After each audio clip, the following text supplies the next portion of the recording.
Okay, we are out of executive session. It is 4:23 p.m. and no actions were taken in executive session. Next item on the agenda is WCBT co-branding.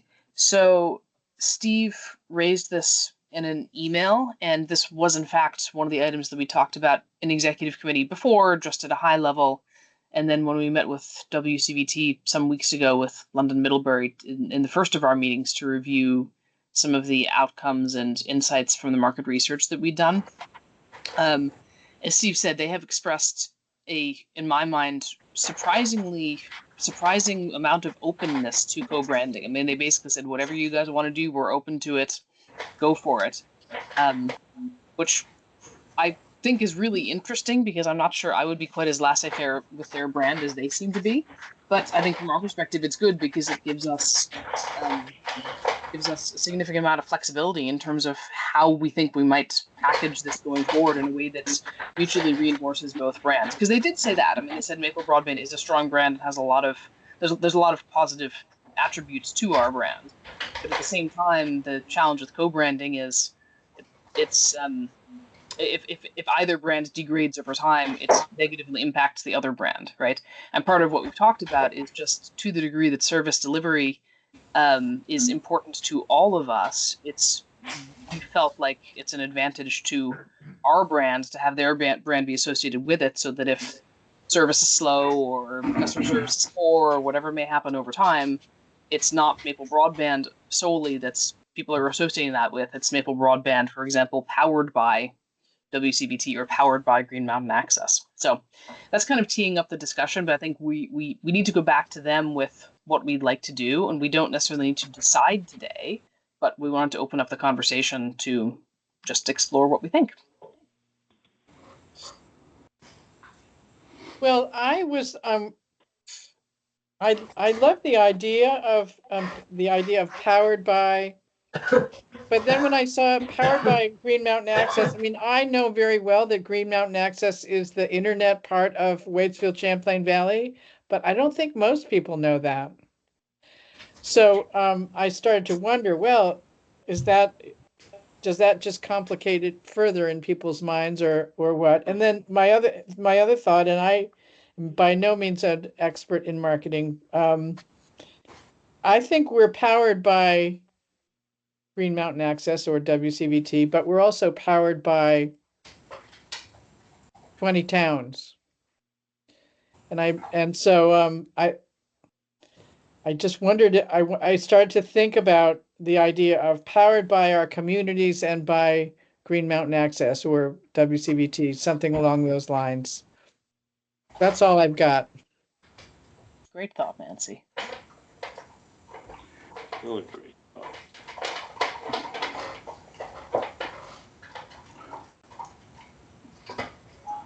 I'm not sure that we want to do this at all. I think that's what we need to decide is, do we want to proceed with something like this? Is it important to us? Do we think that there's benefit to be gained? I think that's probably it seems to me that's first of all what we have to figure out, because I really think it's a neat idea, but I really don't know whether it matters that much. I can think of arguments why we shouldn't do it, and I can think of an arguments for why we should do it, but I don't know that we shouldn't be spending a lot of our brain power sorting that out. So for example, what the word should it be Green Mountain Access, it should be WCBT? That's what we have marketing agencies for, and we could let them pitch some stuff because that's probably going to be much more effective than anything we cook up. But what I'd be interested in today, just to put it to, is to close on it. Do we want to pursue this or not? Well, I think maybe one further contextual thing before you guys talk is that co-branding there's a lot of different ways to do it, right? Everything from every single time the logo appears, it's two logos. Like if you have like a joint venture or something like that, to it selectively appears in different circumstances. I mean, I think about like Dell with Intel inside, or like different laptop companies, like, the front of your computer says IBM or it says Dell, and then you open it up, it has a little Intel inside sticker. So there's different ways to do this. And so I think you're right. You're asking the right question, Steve, which is, do we want to do it at all? Second question is, if we want to do it at all, what exactly is the right way to do it? And also what brand? And I agree, those are questions for marketing companies. Those are nuances. But the strategic question, do we want to do it? Do we want to associate our brand? But I didn't want anyone to be constrained by thinking it had to be like every single time it's Maple Broadband, there's going to be another logo there, because that's probably not what we do. I would speak in favor of it. I think only because out of 50 different conversations I've had with people about Maple Broadband, sooner or later you're going to use, there's going to be a reference to WCVT. They want to know who's coming down the drive. They would want to know, what are you doing? How are you doing this? And so I think, and they have a great reputation. When people hear WCVT, I don't know as much about Green Mountain, that falls to the back of my brain, but WCVT certainly has an awfully good reputation, especially when it comes to, customer service. And the fact of the matter that we have to explain it so often, and I think having some sort of reference and let the marketing people figure out the best way to make that reference, I think it's a good idea. They've got history, and they're a local company. I mean, all the things that sort of mesh and I think provide a really nice, solid co-branding opportunity. I agree. Do you know how big their marketing budget is, Ellie? No Do you know idea. anything about it? I don't, but I would expect it's probably not, I mean, it's probably not nothing, but they are the incumbent telephone company, and so by default, unless they're competing with Comcast, they have a captive market that they don't really need to. It's like, if you want internet, well, there's one company, so you don't need to do a lot of marketing.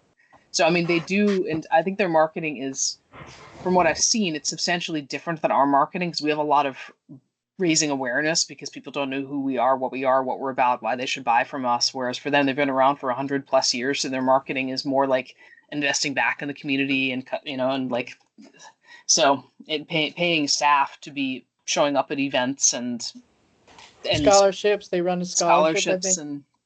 and things like that. So it's kind of an apples and oranges, I think.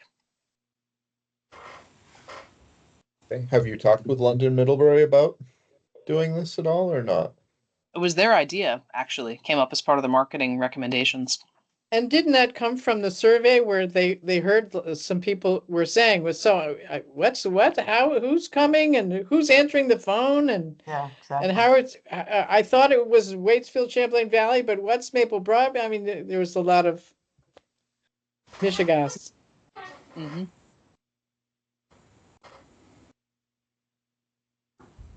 I'm in support of pursuing this.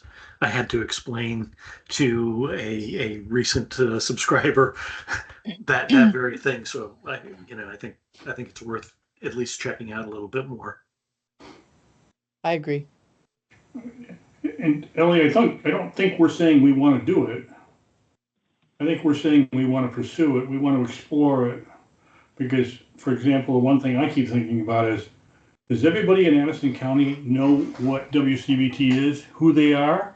And the answer is no. And so how do you find the right words that really make co-branding powerful? Yep. A lot of people in Addison County sure know who they are, either because their neighbor has WCVT and they can't get it. Everyone in Cornwall. Yeah, so I think, but it's a fair point, but I think they certainly have a broader name brand recognition than we do. Right. I mean, I think one tricky thing is that the name of the company is such a, I mean, if you spell it all the way out, it's Waitsfield and Champlain Valley Telecom. Yeah. It's kind of a mouthful, but we can let our marketing company figure that out. Exactly. So is this something that London Middlebury did test? Did test or could test? Did they test it? I don't think so. No, I think it was a recommendation, as Nancy said, that came out from the feedback that customers were confused about what is the difference between, and what's the difference and what is the nature of the partnership. And I think, I mean, what I'm hearing from this is that we are not opposed to it. We are interested in learning more. And probably the process would be London Middlebury to suggest a couple options. We pick one that seems best to us, and we do some validation of that before we go and start blindly Slapping it up. just slapping logos everywhere, right? Because this is not, it's not, I mean, Steve's quite right, this is a decision that's not to be made lightly. I mean, my own view is I think that I think it's worth pursuing and investigating because of the advantages of tying the brands together and because of the consumer confusion that results from it being a completely unclear association. However, it's important that we do it right, which means that we do it slowly and we test it out and we make sure that we validate what we're doing. Steve. Yeah, and one thing that, Ellie, you had said early on, which is also true, is that, in fact, the reason I put Green Mountain Access in my sample co-branding model was that it gives WCBT some skin in the game. If their name is along with ours, then that increases the investment that WCBT has in our success. So I think that could also be an incentive. Correct. Okay. Anything further on this? I think I have my marching orders. This is not going to be a super high priority, but I'll tell London Middlebury what I want them to do and ask them to take the next month to think about it. Okay. Nominating committee. So I put this on here because, so we have a nominating committee, as was elected at the last governing board meeting, and Shannon did a great job of teeing them up and getting them connected and giving them some thoughts and giving them some guidance. And he happened to put me on blind carbon copy. And one of the things in there was, well, if you guys meet, and I said, wait a second, Shannon, if the three of them meet, isn't that a quorum? Or if even two of them meet, isn't that a quorum then of the nominating committee, which means that the meeting needs to be warned and blah, blah.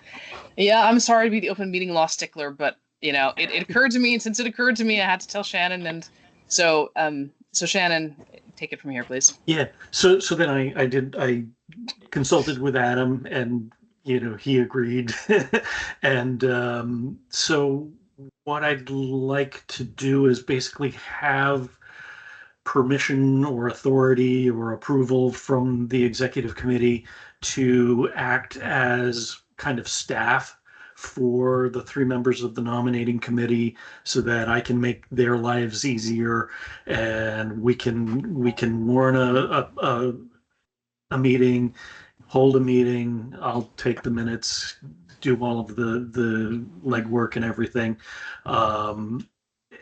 And I just didn't want to do that without everybody being on board with that. So I guess is that a motion? Yeah, sure. I'll second it. Do you want to restate the motion so that for Sharon doing the minutes we'll be able to write it down clearly? The motion is that the executive committee is authorizing Shannon to act as staff to coordinate the public meeting process for the nominating committee. Okay, can I get a second? Nancy, do you second that? Okay, all right. Any discussion? All in favor? Jeff, are you voting? Yes, I'm in favor. Okay, great. That is unanimous. So, by definition, none of you were opposed or abstaining. Thank you, guys, and thank you, Shannon, for agreeing to take that on. And just one other thing to make their lives easier, I am going to negative option you. If you are a voting member of the executive committee, I'm going to assume that you are okay with being reappointed unless you tell me otherwise offline. That should be on record too. That's good. Good. Thank you. All right. Okay, great. So moving on to the next section is audit update. So I keep doing this. I keep stealing the thunder from the audit update in my executive director report. Lynn, is there anything that you want to add to what I said earlier about where we are and what's next? You're muted, but that seems like a no. No additional comments. Okay, any questions from the floor? Tomatoes? No. All right, that was quick. Okay, VCBB revolving loan. So this one's interesting. So we're all aware of the what we're trying to do here, and the Quantified Ventures, which is the VCBB's consultant, drafted a request for information. and some of us were reviewing this, and I believe the consensus that at least that Krista and I have that we want to validate with other Vacuda members is that what we want to do at this stage is the RFI that was drafted is a fairly comprehensive RFI. There's nothing wrong with it, but we actually think it's better at this point to break it into two pieces. And the first piece would handle essentially the commercials, because one of the purposes of setting this up as a fund through a third party is to have that third party use their own connections, whatever they may have, to get more money into the fund, and specifically to get more either philanthropic money, donation money, or below interest rate money into the fund. And then the other thing, which is of fundamental importance, is understanding how much money this administrator is going to take. So, not to put too fine a point on it, right? But I mean, if you're able to go and get low interest rate capital, but then you go and charge 3%, well, that doesn't really help too much now, does it? And then the other thing, just in terms of general financial modeling or understanding how valuable this thing is we thought it would be interesting to put out there and just get a sense. Okay, so we're saying below interest rate. What does that mean to you? Like, what sort of rates do you think are actually achievable right now, given what you, potential fund administrator, know about the market? Because there are a couple of entities that probably shouldn't be named in public session here, but if you're curious, we're going to talk about them the next executive session, that have been floated, that I think do have the connections to be able to help access some of this capital. But how much, at what rates, and what would the total effective interest rate that they'd be targeting be? Krista and I were thinking that's really what we want to get out of the first round, and then from there, once there could even be a selection made at that point. Like, this is really the best partner, subject to a next round, which is more informational, even, could be even an RFP around the programmatic aspects, all of the nuts and bolts and the details. So, and also in fairness, it didn't seem quite fair to be asking, like, we're not even sure at this point if we're going to do it. We want to have the optionality to do it depending on what happens with BEAD. And asking people for a whole bunch of programmatic details about a thing that we're not even sure we're going to do seemed like a little bit of an unfair ask. And so making it more simple, where it's more talking about what are they bringing to the table strategically and commercially, is kind of what we're looking at doing. So we do want to go through the governance of making sure that we're asking other Vacuda members, but that's basically where we are. Thoughts, comments, questions, suggestions?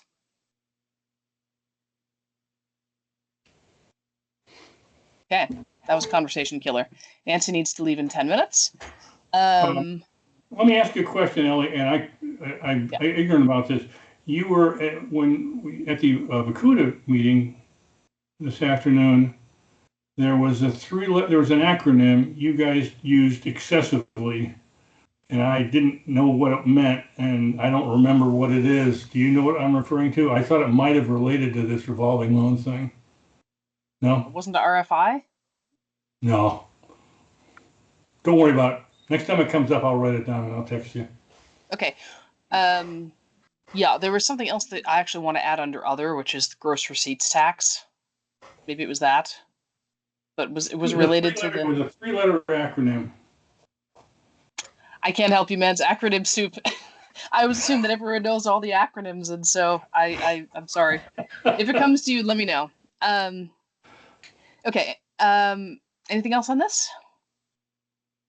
Delegate reappointments. We put this on here just to have a place on the regular agenda to kind of touch base with where we are with delegate reappointments. I'm not sure if you're prepared to give a readout right now, Nancy, a whole month plus.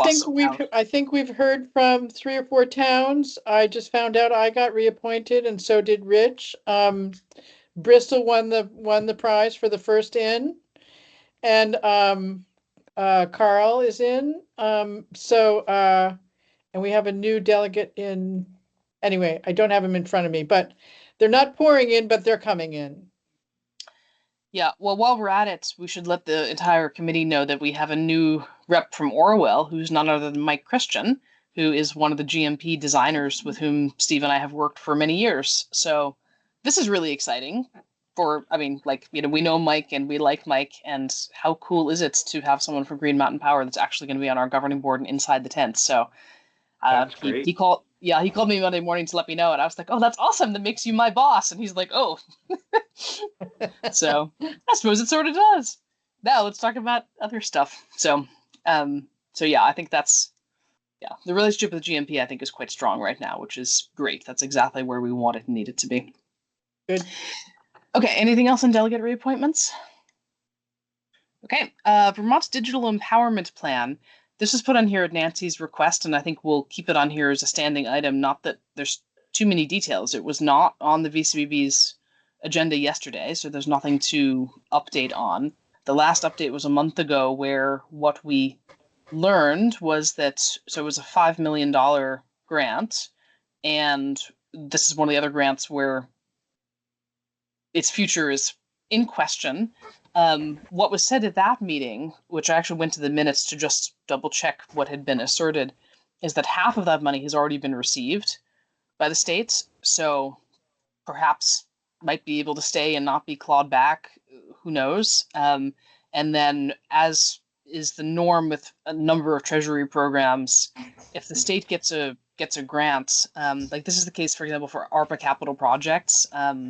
And for this grant, and I think for BEAD as well, you don't just because the federal government has made a grant, they don't send all the money to the states immediately. It's it's done very similar to the sort of grants that we have, where it's on a disbursement basis, where when you have a reason to draw down, you go and draw down, which, of course, given everything that's going on in Washington, makes one somewhat concerned about the availability and timeliness of funds that are legally owed being actually paid. So that's really all that we know, Nancy. I mean, other than that, their plan is the published plan, and I think that they've said that they're going to start by doing a whole bunch more research, which, considering the fact that Vermont was lauded for how much research it had compared to other states in the Volume 1 and Volume 2 phase, seems like perhaps not the best use of limited resources, but that's what they're doing. So who at the state is leading that effort? That is Brittany Watson, the Brittany Watson. digital. I think her title is now Digital Empowerment Officer. And they are holding regular public consultations on the plan, which I think it's going to be up on their website. But Nancy, if you can't find it, let me know, because I do have some emails around it. Because if you're interested, I would encourage you to go and attend those sessions. Okay. Because that's better ask the horse. And I'd find it through Vermont Digital Empowerment Plan. That's how I'd find it. Start with the Vermont Community Broadband Board on the Public Service Department website, and it's last I looked. I mean, they had BEAD as one of their menu items on the left, and then digital, the program formerly known as Digital Equity, was in there as well. Great. Okay. Parking lot. Is there anything? We've talked about the delegate participation policy earlier, so shall I add that to the agenda item as a proper agenda item for next meeting? Yes, please, and I'll do some refinements before then. Okay. Anything else in the parking lot anyone wants to discuss?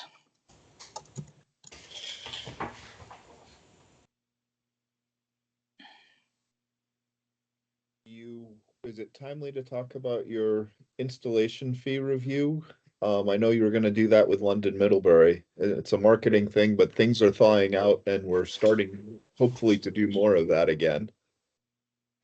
Yeah. Well, we have one of the marketing tactics that was prioritized that we're working on is actually a free installation for customers that we believe are aerial customers. So we're working through in a limited geographical area as a pilot.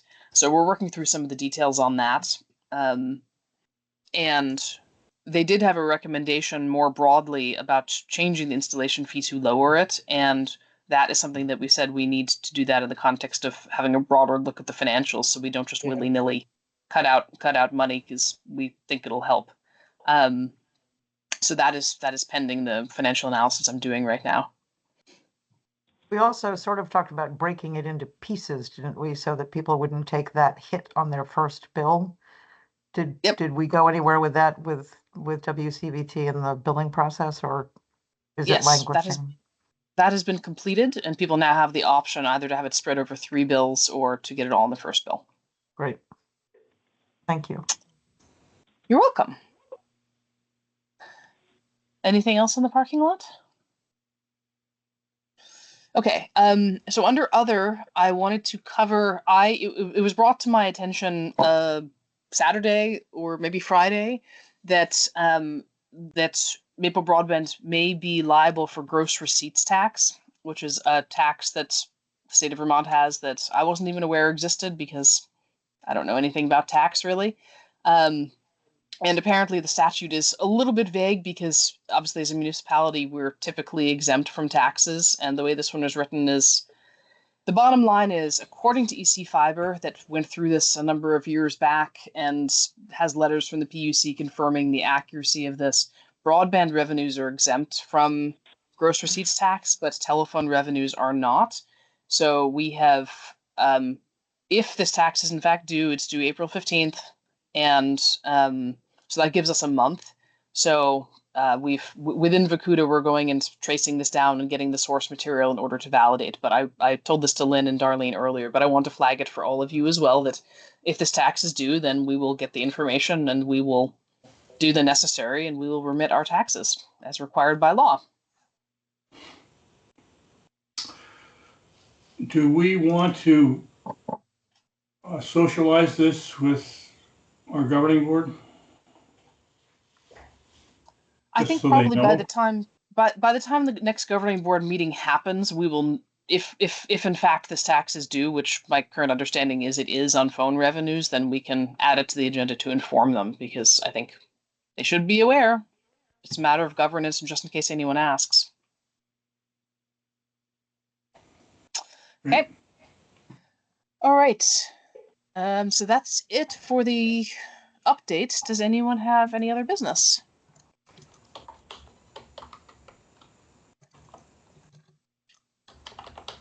All right. Hearing none, our next meeting is, when did we just move it to? It's not April 9th. It is going to be April 2nd. April 2nd, which is in 2 weeks' time. And Adam, I will come to the ACRPC because you won't be there, so please just make sure the door is unlocked and there's a place for me in case a member of the public shows up and wants to attend.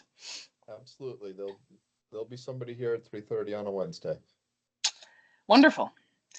Okay, well, thank you, everyone. I'll entertain a motion to adjourn. And Ellie, you might be able to just ask somebody to set up. I could have somebody set it up for you, and you didn't have to come in. Right, so I could just ask Mike or somebody to do it for you, if you'd prefer. Okay, yeah, we can talk about that. I mean, I'm perfectly fine to come in every once in a while, just if for nothing else, so that I can complain about it when I see my favorite legislators. Okay.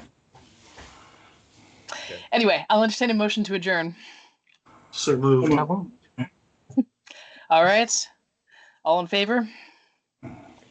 All right. Thank you Aye. all. See you in 2 weeks. Bye. Bye. Thank you. Thank you all.